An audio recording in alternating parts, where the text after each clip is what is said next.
There's no thrill like discovery.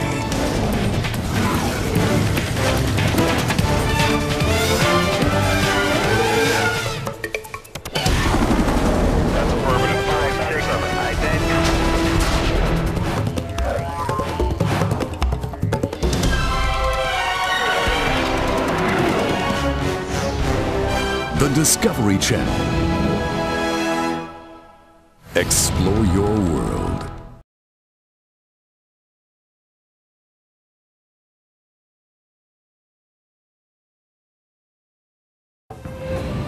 Now on the History Channel, stories from the pages of time.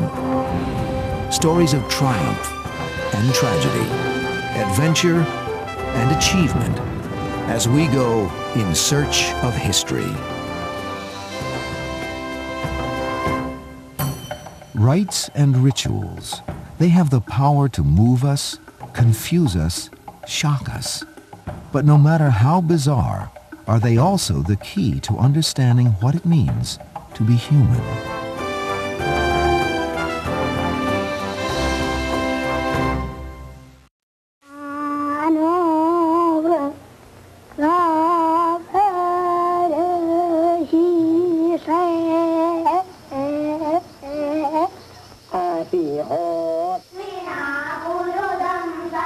These boys are being taught sacred chants that have been passed on orally from generation to generation.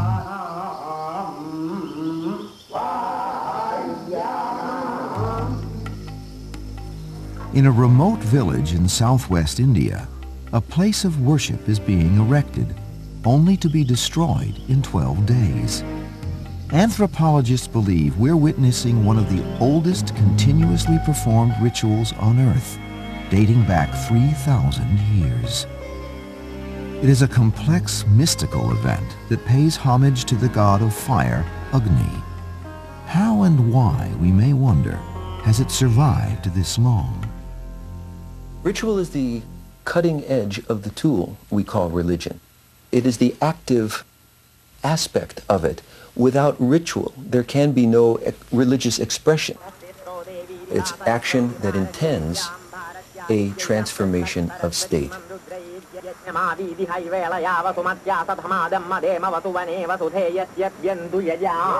These Brahmin priests hope their intense dedication to Agni eventually will transport them into a state of timelessness and renewed energy. For those in the Western world, these may be difficult concepts, but the lives of these holy men are centered on such abstract mystical beliefs. Ritual is an attempt to drive meaning into the bone, into the psyche, into the muscle. That's one of the reasons it's hard to talk about. It's not some idea that a priest or a shaman has that somebody then illustrates by dancing. It's the dancing or the drumming or the praying or the contemplating. That's the important thing. And we don't get that. We regularly miss that. The climax to this elaborate tribute to the ancient god of fire is the burning of the temple itself. For these Hindus, the act signifies that their exhaustive prayer ritual has been completed.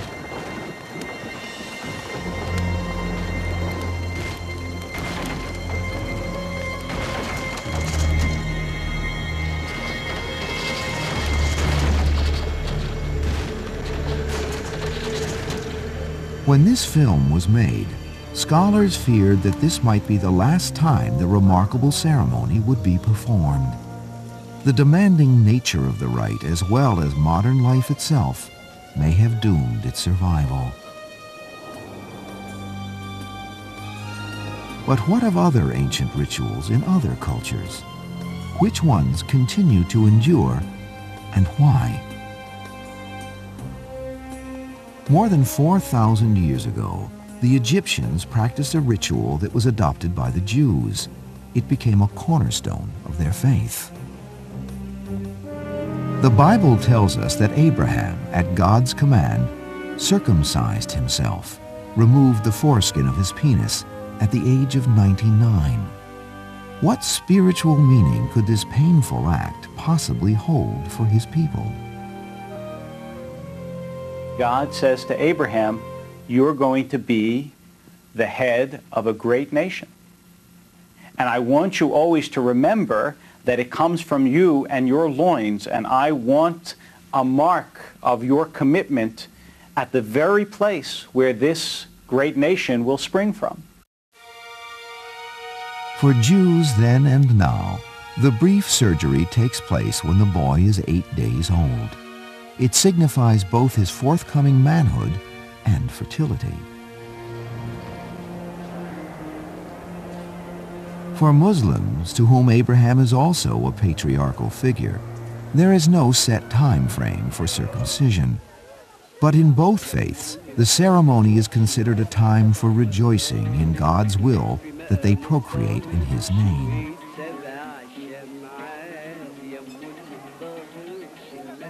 There seems to be no threat to the future of this simple ritual, perhaps because it relates so directly to the idea of a people's survival. And what of the fertility of future mothers? Are ancient rituals still followed which are believed to ensure successful childbearing?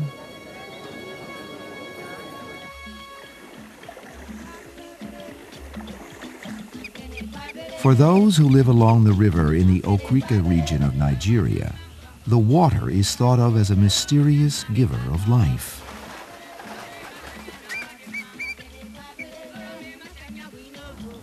While young and old believe in the water spirits, this is a modern village where young girls can expect to receive a high school education. They are also well aware of the growing status of women as equals to males in the Western world.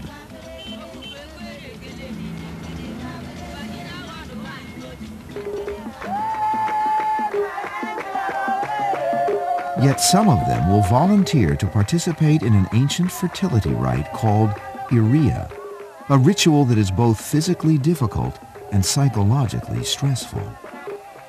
Having accompanied the girls during their ritual, having filmed it, I understand what they were going through, and they were very anxious, particularly the first day when they had to come out and expose their breasts in the public square. This was difficult for them to do.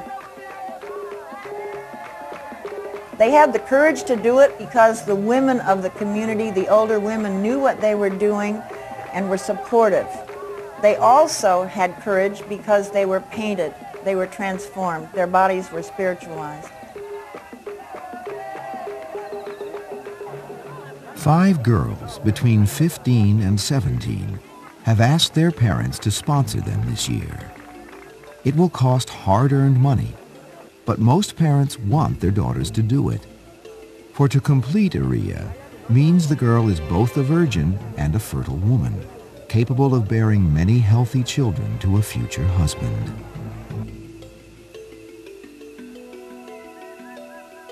Brass leggings, usually handed down over generations, are fitted from thigh to ankle. During the next 3 weeks of total seclusion, the girls will have great difficulty slipping out at night. If they're tempted, the entire village will hear them. During this long confinement, called going into the fatting house, the girls are fed rich meal after rich meal. I think it's very important that these girls be nourished for a certain period because they are going to be the nourishers of the next generation. That's the meaning. Sometimes it's hard for them to get all the food down, but they don't have the crazy ideas about dieting that many of our teenagers have. The full body is prized in Africa generally.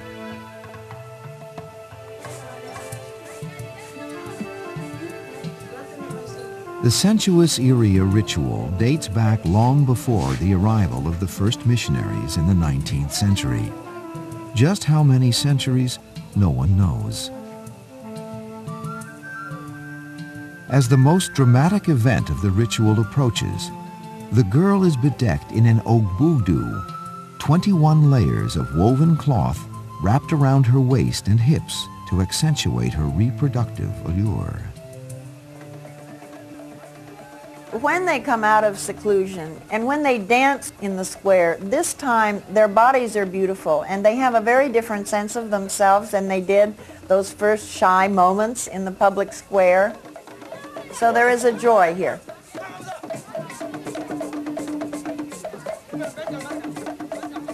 The race from the waterside up to the village is an extremely important climax. They are now leaving the world of the water spirits, running up into the village where they will begin to live a real life. One sees the Osokolo with his stick. He is a young man representing the founder of the village. He must strike each girl in order to confer fertility upon her. Girls who complete the Iriya ceremony have received, most importantly, a social definition of womanhood. Their bodies have become spiritual as well as fleshly, and this can never be taken from them. The 5 girls who completed Iriya now take their place in the Okrika community as courageous women. The traditional ritual has served them well. Place it on Megan's finger and repeat after me. Megan, I give you this ring. Megan, I give you this ring. As a sign of my love. As a sign of my love. When it comes to commemorating the 3 major events common to all humans, these moments are both universal and timeless.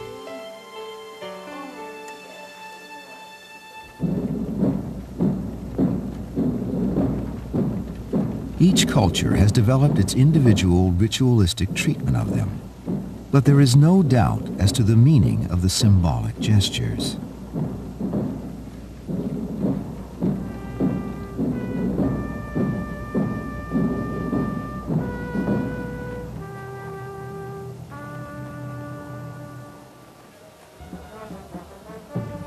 What remains mysterious, however, are some of the ancient rituals we continue to honor between birth, mating, and death. Perhaps none is more fascinating than a long journey many take, neither for business nor recreation. It is known as a pilgrimage. For those of the Muslim faith, there has been an unwavering commitment to a time-consuming and often expensive one known as the Hajj, the pilgrimage to Mecca.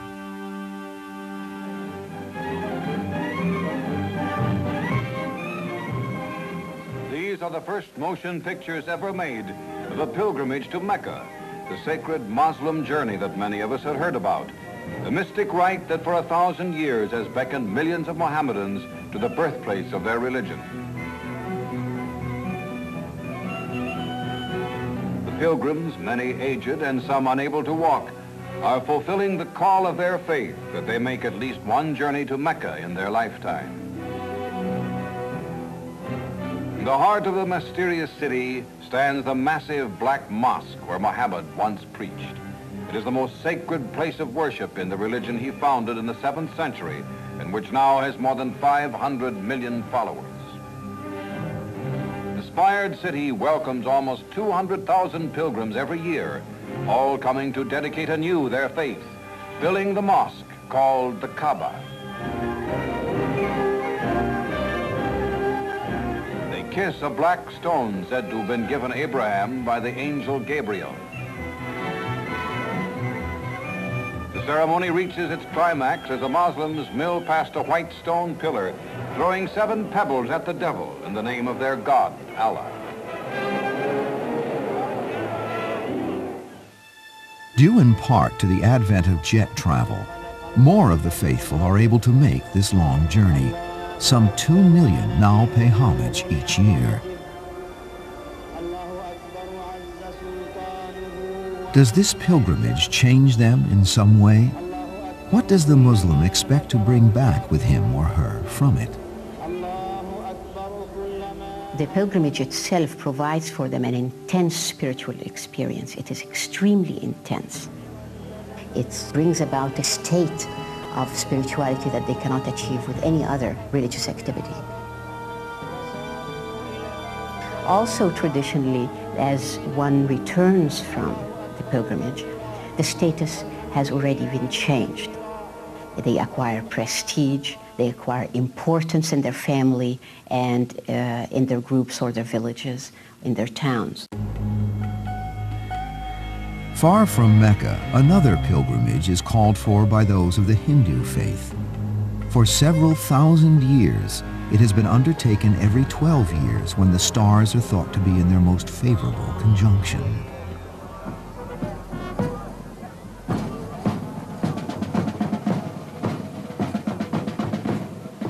Called Kumbh Mela, meaning Great Fair, it is both a mystical religious rite and a festive occasion of staggering proportions. The Kumbh Mela is a remarkable event, unparalleled on the planet. According to some reports, up to 30 million people visited the last Kumbh Mela in Allahabad in 1989. This is as many people as live in the entire state of California.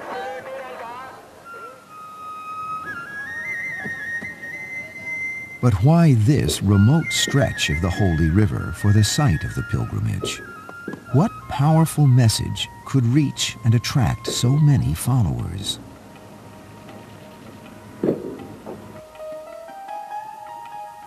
A myth dating back 1,500 years tells of several gods fighting over a valued urn of sacred ambrosia.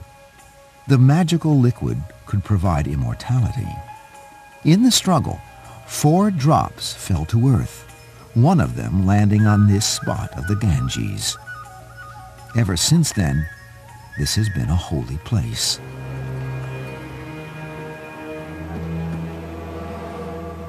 "24 years ago, 350 people were crushed to death here. To prevent such a tragedy from reoccurring, the government has allocated $40 million to assure the 5-week-long event will be safe. Now 17,000 laborers work around the clock to build new bridges and roads. 4,000 acres have been set aside for the devout millions expected to converge here. Sanitation and health are primary concerns, as inoculations and thousands of trench latrines are prepared, with tons of pesticides held at the ready.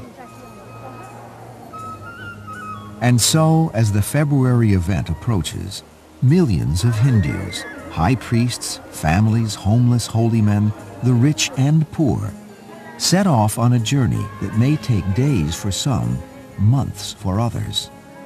The goal of all is to bathe at least once in the sacred water during the prescribed dates.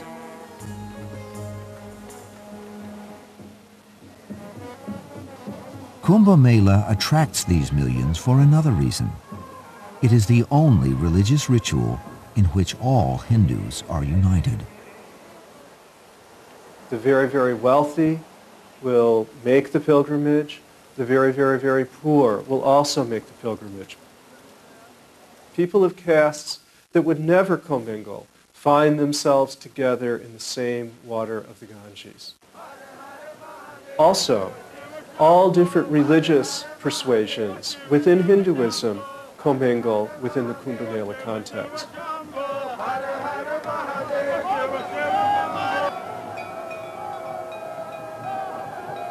While Kumbh Mela will be celebrated for 5 weeks, only 5 days are considered the holiest for bathing.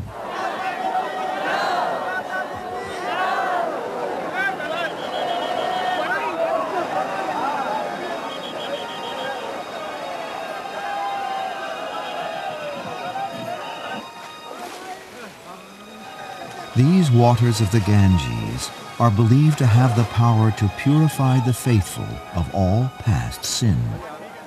Possibly, they also will be blessed with the liberation for which all Hindus pray, that after this life, they will never have to return to this world in another incarnation.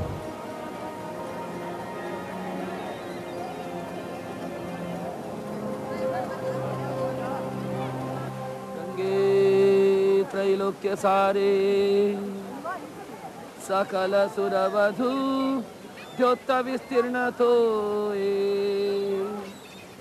Purna Brahma Sarupe. This man has held his right arm in the air without moving it for 11 years, its muscles totally atrophying in the process. This was done as penance, in hope his suffering will free him from the cycle of birth and rebirth. The ritual experience heightens our sensual awareness. So on the one hand, India quite often is known for its doctrines of renunciation, of withdrawing from the world, but simultaneously, India presents the most spectacular celebrations of the joys of the world, particularly as experienced as they only can be through the senses themselves.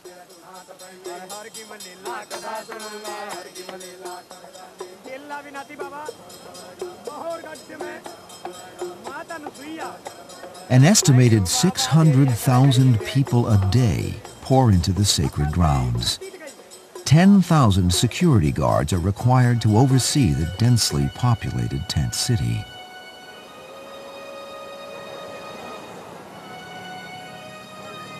Remarkably, virtually no crimes of any kind are reported during the festival. However, some 40,000 adults and children will become separated temporarily from their families during the festival.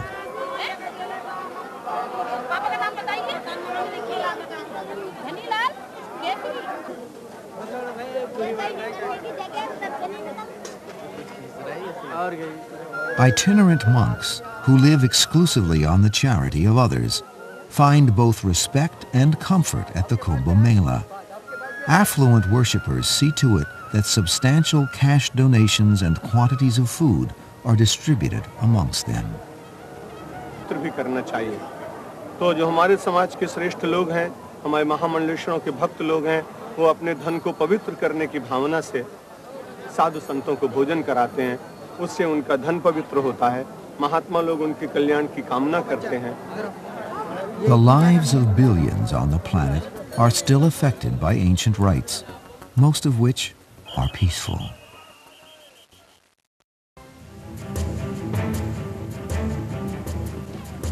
One of the most dramatic, physically challenging rituals passed down through the ages has been the male rite of passage, that ritual wherein a boy becomes a man before the community.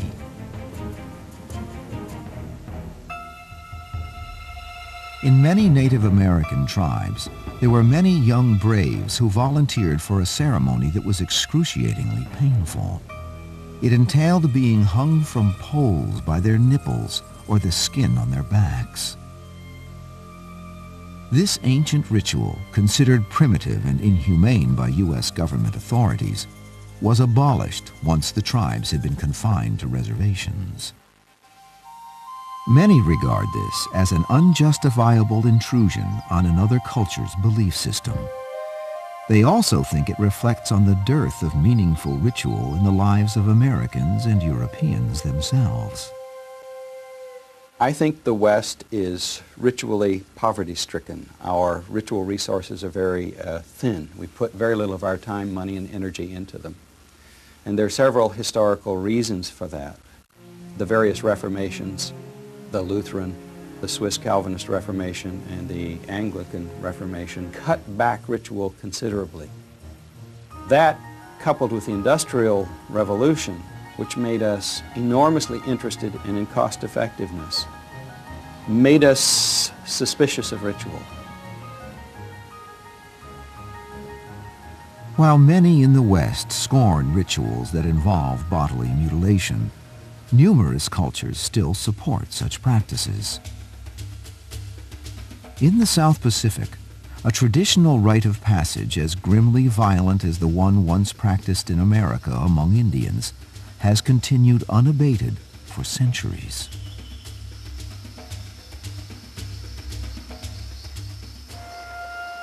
Along the Sepik River in New Guinea, the crocodile is a common sight.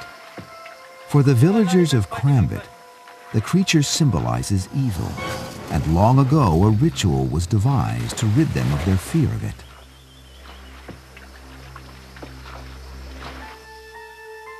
For the young men here to pass into manhood, they must prove themselves by being scarred with a likeness of the crocodile's eyes and scales. In a ritual attended by the entire community, the boy is ceremoniously dragged away from his family. The surgical cutting that follows is bloody, believed necessary to release the mother's blood from the adolescent. He is now free to enter manhood as a proud, strong, independent figure.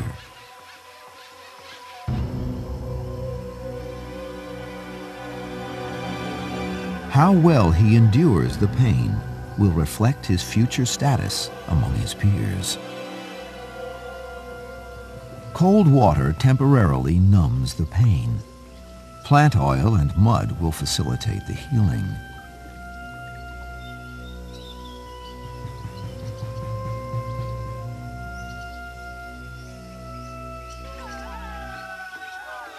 Above all, this young man has proven to himself that he has come of age. Now he can hunt the crocodile with other men, fearlessly. In another part of the world, the body is also the object of ancient rituals, but for a totally different purpose.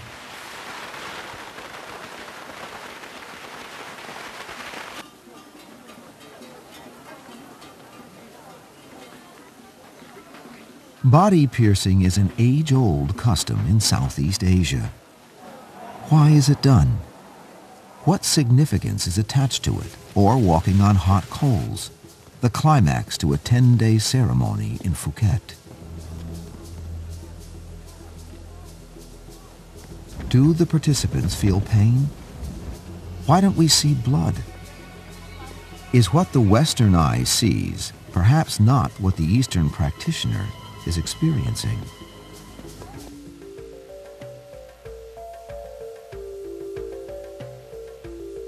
In Singapore, an important 2-day Hindu festival known as Thaipusam is underway.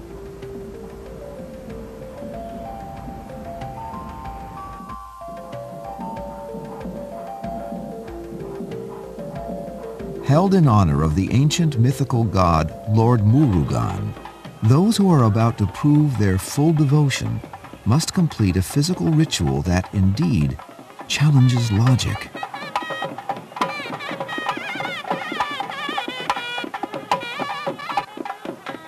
The devotees carry the kavadi, the elaborate crown-like tribute to the god, in a mile-long parade outside the temple.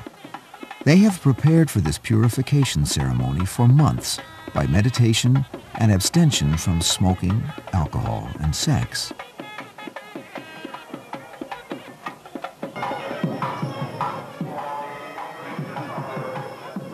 The kavadi can weigh up to 40 pounds. The weight is borne by an elaborate system of aluminum rods and delicate chains, all of which are supported by being directly attached to the skin.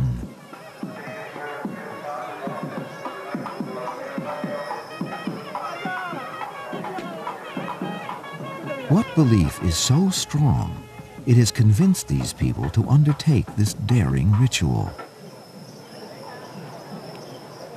If one chooses to identify oneself as a candidate for sanctity, that person, that individual, makes a decision to enter into a sort of pain, to enter into a moment of purification that can be transformative. Sometimes evidenced through moments of possession, sometimes evidenced by moments of tranquility, and sometimes through just an abiding peace and happiness that will return to one days or even years after having undergone this strenuous activity. Amazingly, not a drop of blood is spilled in the ceremony. Nor does it appear these people are feeling real pain. Many observers believe they have induced a trance-like state which has eliminated tension. But can this totally explain the phenomenal sight we've been witnessing?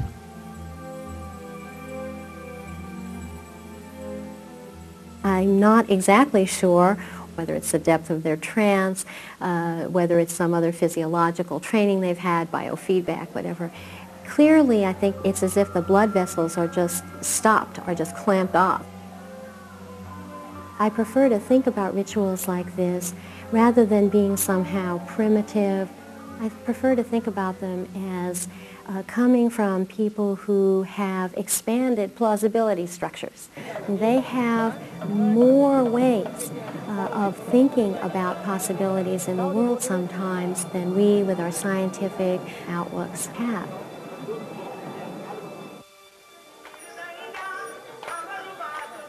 If the body-piercing experience is a transcendent one for the individual devotee, it is also intended that family and friends are meant to share in the exceptional achievement. Thaipusam is a communal celebration.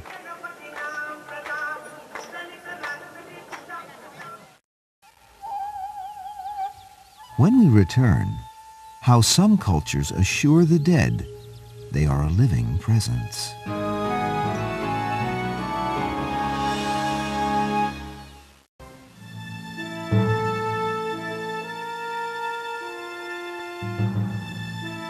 The city of Jericho, described in the Bible as the first site Joshua had of the Promised Land, as well as the site of the Jews' first victorious battle, can also claim several other impressive credentials. It is the oldest city on Earth to have been continuously inhabited. Scientists confirm that age to be 10,000 years.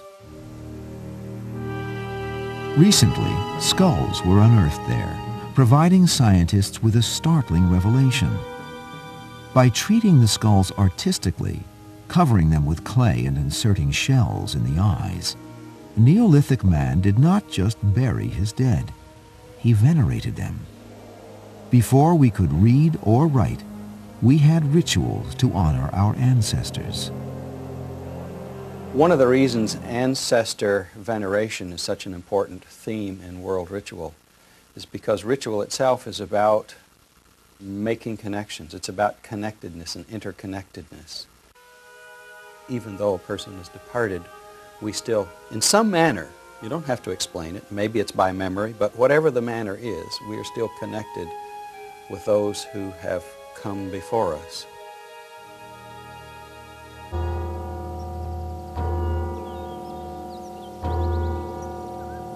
Most cultures today have rituals that honor the deceased. However, it was the Chinese philosopher Confucius, 2,500 years ago, who taught that respect for the dead and the living should be considered one principle. Until recent tributes such as this one, all homage to Confucius had been forbidden by the communist government.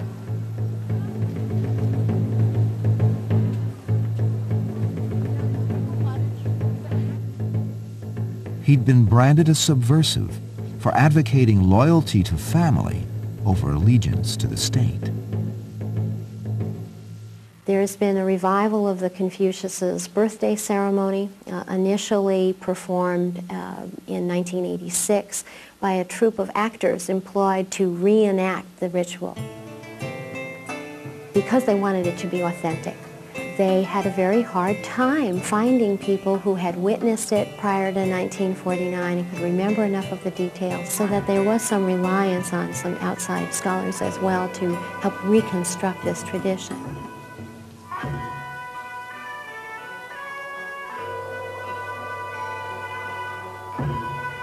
These costumes and every ritualistic gesture duplicate court ceremonies that were performed in Confucius's lifetime.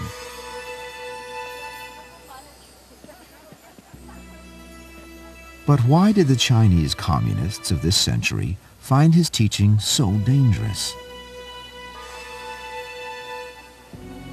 Perhaps because Confucius also preached that we were meant to further ourselves in this life as individuals.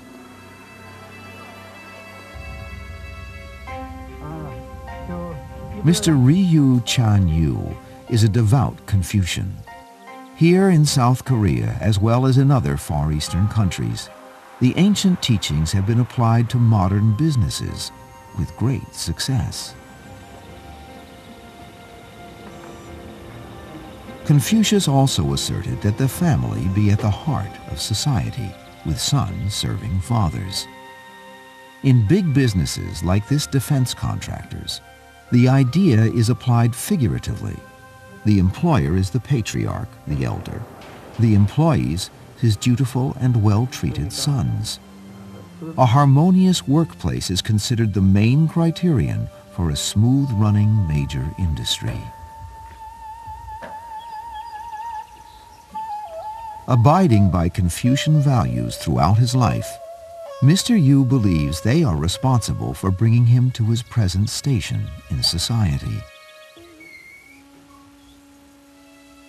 His wealth has allowed him to build a shrine to an ancestor to whom he feels beholden, a minister of defense in the 16th century. Twice a year, he performs this ritual to his memory. Ritual plays a very important role in the life of a Confucian, in that it, along with virtue, are the two cornerstones of Confucianism. The goal in Confucianism is to become a virtuous person whose every interaction with other people occurs in a ritual-like context. According to Confucius, this was the way that we should live out all of our relationships in life. The human being has always been stunned by the fact of death and has wondered, again, perhaps from time immemorial, if death is final. Many cultures answered that the spirit was somehow still around, though invisible. And indeed, it was not only a matter of respect for the ancestors, but also a matter of not making the ancestors angry by disrespecting them. Virtually every culture reveres its dead, whether out of love or fear of the departed or some of both. It is one ritual that will undoubtedly never die. When we return, the extraordinary range of rituals that shape our lives.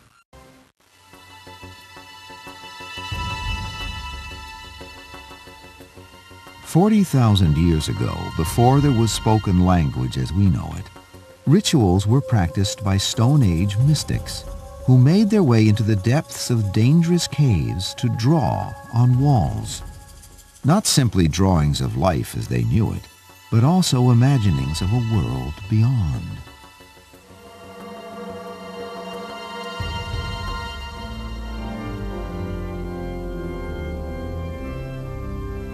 Rites of a religious nature, those that relate to the mysteries of our spiritual life, are known to have been practiced ever since that far distant time.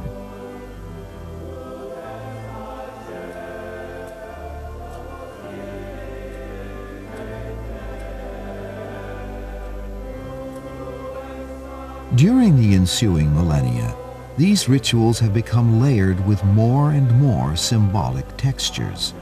In our day, the Catholic Mass is perhaps one of the most formalized, elaborate ceremonies being performed. But ritual is not confined only to our religious needs. Ritual also satisfies other human urges. 4th of July fireworks are clearly intended to effect the transformation of state from sort of, well, this is just another ho-hum day, to, is this a great country or what? So too is the allegiance to the flag, and many other sorts of rituals regarding the political structure, from the simple salute to ticker tape parades for heroes. These are ways of creating in the participants in the ritual a certain kind of emotional high, a transformation of feeling that binds one to the values, norms of the wider community. But do all rituals serve the betterment of the community? Are there some that shouldn't be esteemed? I don't want to leave the impression that I think all rituals are good. Rituals can be enormously destructive. I mean, if there was a ritual master, it was Hitler.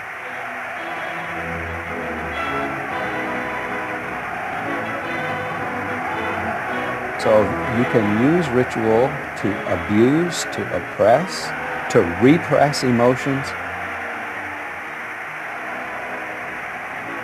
Certainly the Olympics clearly have social value.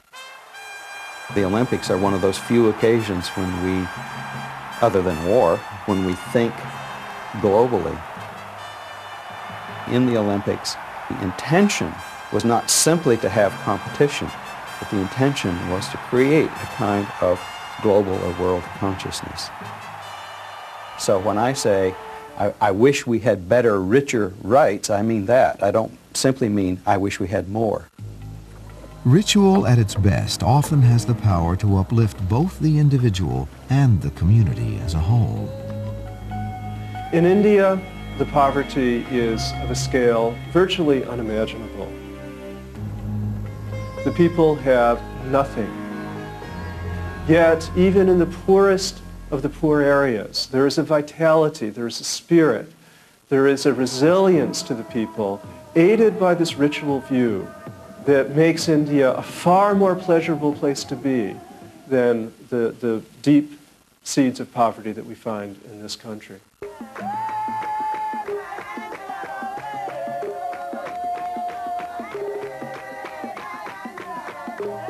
I think that rites and rituals to mark the various phases of our individual life cycles are extremely important.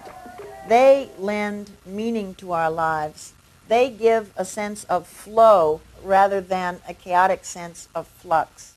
Dear Heavenly Father, bless all the family gathered around this table. For all these and thy many mercies and blessings, we thank thee. Amen. Amen. The revival is in our hands.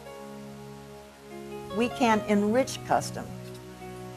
We can improvise on custom and make these times of passage very beautiful. I'm for reviving rituals slowly, slowly within our families, within the family space. A major legacy of modern science has been our ability to reach into space for answers to eternal questions. But are we perhaps looking too much into the future at the expense of our past? For those who believe good rituals are vital to moral, strong cultures, the times are precarious. For them, our survival as a global community depends less on advances in computer technology and more on the spoken and unspoken ways people deal with each other's human needs. The coded language of ritual that we need to unravel on our journey in search of history.